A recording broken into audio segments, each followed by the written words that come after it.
Olá, tudo bem? Eu sou Rodrigo Zibetti e dando continuidade, então, esse será o nosso último vídeo sobre registro empresarial. Após abordarmos o registro atinente a sociedades limitadas, EIRELIs, sociedades anônimas, após analisarmos a organização administrativa das juntas comerciais, iniciaremos então a análise do registro atinente ao empresário individual e ao microempreendedor individual. O empresário individual, no caso, a grande diferença dele e do microempreendedor individual também, a grande diferença dele referente às sociedades limitadas, EIRELIs e sociedades anônimas, normalmente eles são utilizados para consecução de finalidades mais simples e não existe, neste caso, a limitação da responsabilidade, ou seja, a pessoa física, no caso o titular, o empresário, ele vai responder com os seus bens próprios sobre dívidas da empresa. Então aqui existe, na verdade, uma mescla, uma confusão entre o patrimônio da empresa e o patrimônio do sócio.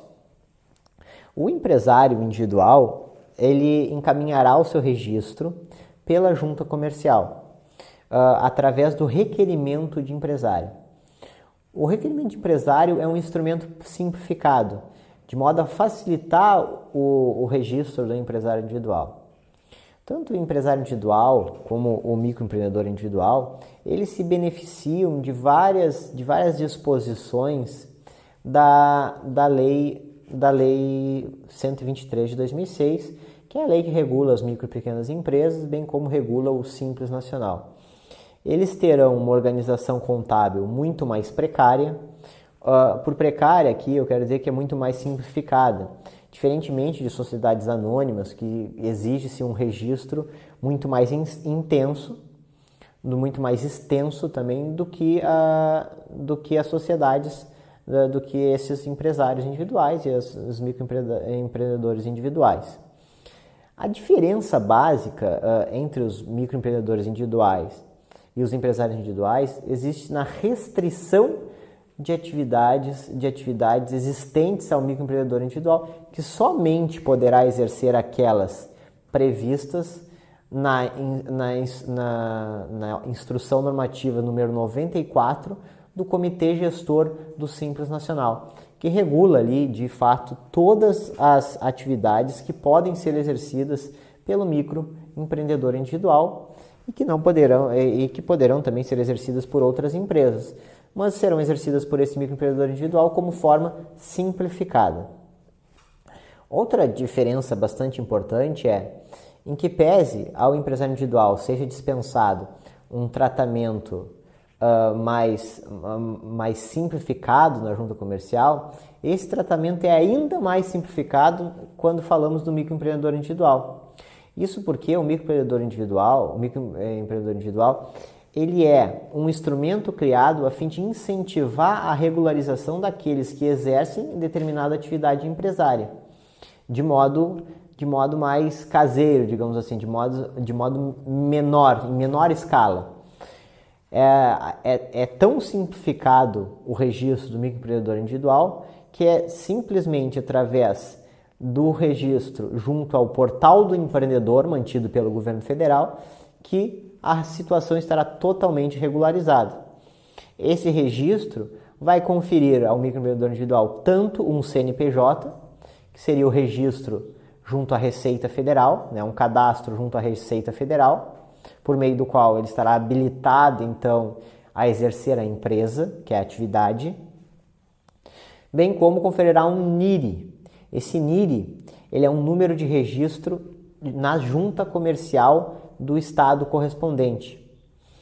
Todas as empresas, tanto as sociedades limitadas, anônimas, EIRELIs, empresários individuais, como microempreendedores individuais, possuem esse número de registro, que então será a criação, o início da existência dessa pessoa jurídica apartada da pessoa do sócio, em que pese, nesse caso aqui dos microempresários individuais e do empresário individual, exista essa confusão patrimonial, ou seja, o sócio vai responder pela dívida da empresa. O sócio melhor dizendo, o titular da empresa individual irá responder pelas dívidas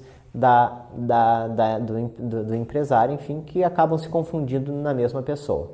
Outra diferença interessante entre o empresário individual e o microempreendedor individual é o fato que existe, principalmente ao microempreendedor individual, uma limitação de R$60 mil anuais. Ou seja, esse microempreendedor individual ele não pode faturar mais de 60 mil anualmente. O recolhimento de tributos é feito numa guia única também, em valor que pode variar, mas gira em torno de R$50, variando de 47 a 51. E tem essa limitação, tanto financeira de faturamento, como também se limita ao número de colaboradores. O microempreendedor individual, ele pode ter apenas um colaborador, não mais que isso. Já o empresário individual é permitido que o mesmo possua faturamento dentro daquelas margens estabelecidas para empresas de pequeno porte e microempresas. Ou seja, o empresário individual pode ser tanto ME quanto uma EPP. Então, apenas relembrando, o faturamento das microempresas pode chegar até R$360 mil anuais. E o faturamento das empresas de pequeno porte pode chegar, então, a R$3.600.000 anuais, tendo já sido aumentado, com um aumento que passará a valer a partir de 1º de janeiro de 2018, para R$4.800.000. Conforme dito, os registros contábeis são muito mais simplificados, de modo que vários livros não são exigidos dos empresários individuais e microempreendedores individuais, sendo que eles não precisam levar esses livros para serem autenticados na junta, né? Nesta senda também temos várias custas e alguns emolumentos que podem incidir na hora da solicitação do registro, ou pelo portal do empreendedor, no caso do microempreendedor individual, como também na junta comercial, no caso do empresário individual. O nome empresarial desses dois tipos empresariais, na verdade o microempreendedor individual é como se fosse um empresário individual ainda mais simplificado, deve ser apenas a firma, ou seja, apenas pode esse tipo societário, no caso tipo empresarial, só pode optar, só pode escolher a firma como nome empresarial, ou seja, o nome empresarial deve ser composto pelo nome do próprio titular, até mesmo porque existe essa confusão natural entre a pessoa do empresário e a pessoa física né? Diferentemente das sociedades limitadas, sociedades anônimas que poderão optar pela firma ou pela denominação, né? A denominação seria um nome referente à atividade que exerce, um nome fantasia, no caso. O empresário individual ainda, ele pode optar, ao final, se desejar, pela transformação do seu tipo societário em EIRELI ou em sociedade limitada. No caso de opção em transformação por EIRELI, é necessário que ele observe alguns requisitos atinentes à EIRELI, como o capital social mínimo, bem como a titularização de uma única EIRELI, né? Não é possível que o titular titularize mais de uma EIRELI ao mesmo tempo. De outra forma, caso opte pela transformação em sociedade limitada, é necessário que seja observada a pluralidade de sócios, que ele recomponha, então, ou melhor, que ele componha um quadro societário para o exercício da atividade empresarial como sociedade limitada. Obviamente, qualquer transformação de empresário individual vai acarretar numa maior burocracia, vai acarretar numa maior quantidade de obrigações a essa nova pessoa jurídica, esse novo tipo societário que está sendo criado.